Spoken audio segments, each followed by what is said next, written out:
Tonight I'm in Nyanga. I'm going to talk to Noxolo, who was the victim of a homophobic attack on Friday night.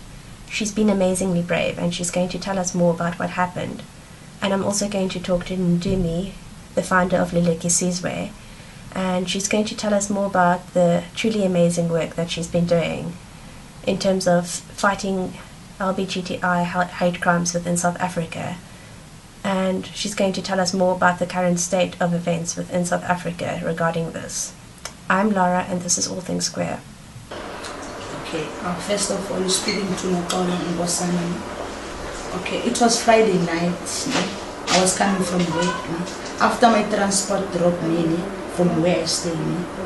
But actually the transport just dropped me over the road, because from where I stay, the transport doesn't go inside. After the transport dropped me Friday, I think it was 2:11, past 11, something like that. I just saw these two guys coming from my back. And then by that time I was already with my partner. I saw these two guys coming from my back. And then they were shouting at me, calling me names. Hey you fucking lesbian, fucking tomboy. And then they came forward to me. Then when I turned back again, I saw this one guy. He's carrying a bottle of Savannah. He did throw the bottle of Savannah to me, then I jumped quick. Then the time I jumped quick, I just looked forward to go. And then I did go. While I was going, he stepped me twice at the back. Then I fell down. After I fell down, while my partner was screaming for the neighbors to come and give the help, and the other guy was with the one who stepped me, he tried to stop him about what he's doing. And then I fell down. After I fell down, when I tried to stand up again, he did step me twice again. That means he stepped me 4 times at the back. And then she did scream for the neighbors to come and give the help, because he wanted to continue to step me again. And then she did also go and call my mother's friend to come. And then he did see them. He did see them coming there, and then he ran away. Both of them, they did run away. And then they did organize a transport for me to take me to hospital. And then they did also inform my family that I've been stabbed just right now. And then they did take me to hospital, KTC, their hospital. And then I did sleep there overnight, and then they did discharge me in the morning. That was Saturday morning. And then I was there in hospital because I did lose control after they stabbed me 4 times. Tell me, are you feeling scared at the moment? I can say yes, because he's not staying far from me. And then what is scaring me is that I don't know the one who stabbed me. I only know the one who was with the guy who was with him. The one who stabbed me, I don't know him. But we did do a research. We know where he stays. Both of them are staying around from where I stay. My name is Ndumie Funda, the founder and the director of the organization called Luleki Sizwe, the organization that helps LGBT women, namely lesbian women who happens to be victims of rape because of their sexuality, and also women who got evicted from their homes because of their sexuality. The issue of corrective rape itself has been happening for so many years, as we know, and nothing has been said or done about that. There are people who work tirelessly trying to get some government attention around the issue itself, but they never give up. But within the province where I'm based in the Western Cape, nothing has been done. There was no lesbian organization, hence Luleki Sizwe was the response to that. Also, there were also gay men who got killed. Within the Western Cape, their stories were never been heard or told before, and some of them were very close friends of mine. The response of Luleki Sizwe in 2008, it was because of so many issues that happened within the gay community. So we said, let's establish an organization called Luleki Sizwe. We've named it because of 2 women that were very close to me. It started with me personally. One of the women was a very close friend of mine, Luleki of Luleki Sizwe, come from Luleka Makiwane, an activist who was openly gay, who got raped by a family member who died because of AIDS. And the second name, Sizwe, of Sizwe, comes from my late fiance, who was also a victim of rape because of her sexuality. Who was also died because of cryptomeningitis, who was also HIV positive. But also not forgetting other women that fought tirelessly within the struggle of the LGBTI. Those are the women like Mantuzela, Nomzamo, the list is endless, Bungiwe, whom we call them the martyrs of our struggle. So Luleki Sizwe was established because of that. But we continued and also looking at the issue itself of corrective rape, where men, they feel intimidated when they see young lesbian women. The issue itself, it's masculinity versus patriarchy, where men are saying that we're taking their girls, we're acting like men, and which is it's point of correction. So hence we call it corrective rape, and the actual term comes in 2000, as far as I remember. Because of that, they are saying I'm raping you because of. I'm actually hating you because of, not because of they're just doing it without any intention. So hence we call it corrective rape, because they are hoping to correct us and they are not, unfortunately. Along the journey of the organization itself, we have helped a number of women who has also come forward seeking help, and some of them, I'm proudly saying, they were also in the project when we established Luleki Sizwe. That is a way of trying to show that, and also not forgetting also to highlight our mission and vision is to change the negative perception that people has towards the gay women. And it's how do you then do that? It's through lobbying and advocacy. We need to engage the community. This is what we're currently doing. But also on the issue itself, we continued with the struggle.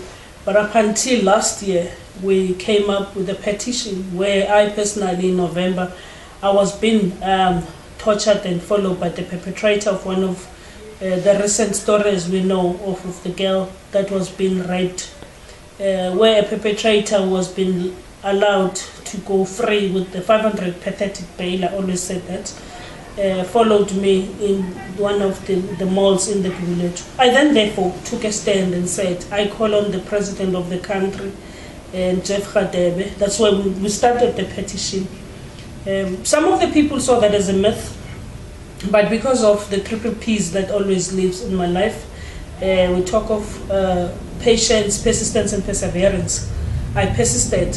In November, I think the incident happened on the 16th November, and then the 21st I got approached by Change.org.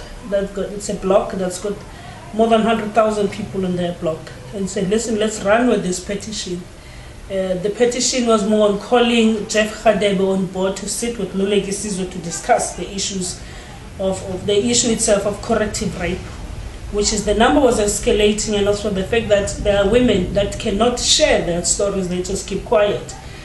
So amazing that within the period of 3 months, we managed to get 163 countries listening to us, flooding the emails to the government, DOJ's emails, sending faxes saying we are calling on board Jeff Radebe to sit with Luleki Sizwe to discuss the issue of corrective rape and also the homophobia around the issue of lesbians and gay people at large. And then again on board, we had, while we're putting pressure on the government, we had Ava's coming on board and saying, listen, Billy said, she was one of the volunteers in the project, said, Ndumie, how about using Ava's, because they've got more than 1 million people in their blog. So we then also use Ava's. The Ava's petition was more calling on the president of the country. So we had basically 2 petitions. And they finally agreed on paper, sending emails saying, we will be discussing, we are agreed on sitting with the organization in a meeting. So the first meeting, I remember the call that I got from Kadi said, Ndumie, can you ask them to stop flooding our emails? Because now we can't even receive the emails from our for our department. And then I said, this is very difficult because people are angry. You could imagine for the first time in our history, 163 countries is not a joke. So Then we didn't stop people up until they set a date for the meeting. The first date we had a meeting, it was more of an exploring meeting where we also extended an invitation to other stakeholders and other civil societies. It was held in Parliament here in Cape Town. Comrade Kadikad was chairing the meeting under the NPA, but also in the office of Justice Ministry. He is the one who was being appointed to run the meeting. And all of us were actually expecting that Jeff Radebe, the minister himself, will be in the meeting, but there was an apology for him, saying that from him that he won't be able to attend. He's got some other business to take care of. But nevertheless, the meeting was a success. It was more of an exploring meeting. We submitted our list of grievances and requests as an organization, plus the other NGOs have submitted their own ones as well. And then we had a follow-up meeting in May, where the follow-up meeting, it was more of, we want to hear where are we going from here. That's where they came up with a report saying that they have some proposal intervention of a task team. And within the proposal, as far as I understand the word proposal, it's not something that final. They said it's a proposal intervention. Go and get your 6 people. And Luleki Sizwe is the coordinator of that, you know. So it was nominated because it's the organization that led the campaign, is the organization that actually communicated with the government and said, we want to speak to you. So we were being mandated by the DOJ to run with getting other organization on board, which is the civil society, the NGOs and the grassroots organizations, to form the task team, the nominees, and so that we can submit.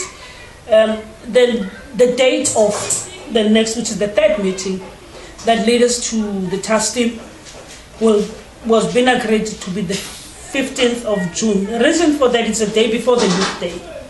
So tomorrow we're heading to Parliament, where we're hoping to discuss more tangibles, coming to say how far did we go. But the sad part is, within our organizations, we're still pleading people to come and work together. But now we're hoping to do that, because with the meeting that I had today, there is an agreement that we're going to be working together as the civil societies, as the NGOs, put the differences aside because people are dying on the ground.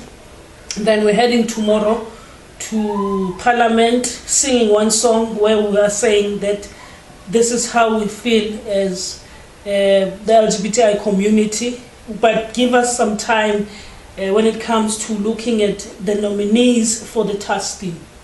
So this is how far we've gone, but we're hoping to see change. We're hoping that the task team will be a success, but also we're pleading people not to have high expectations, but also it needs more effort, it needs perseverance, it needs a teamwork, it needs everything, but we need to work together, to be quite honest.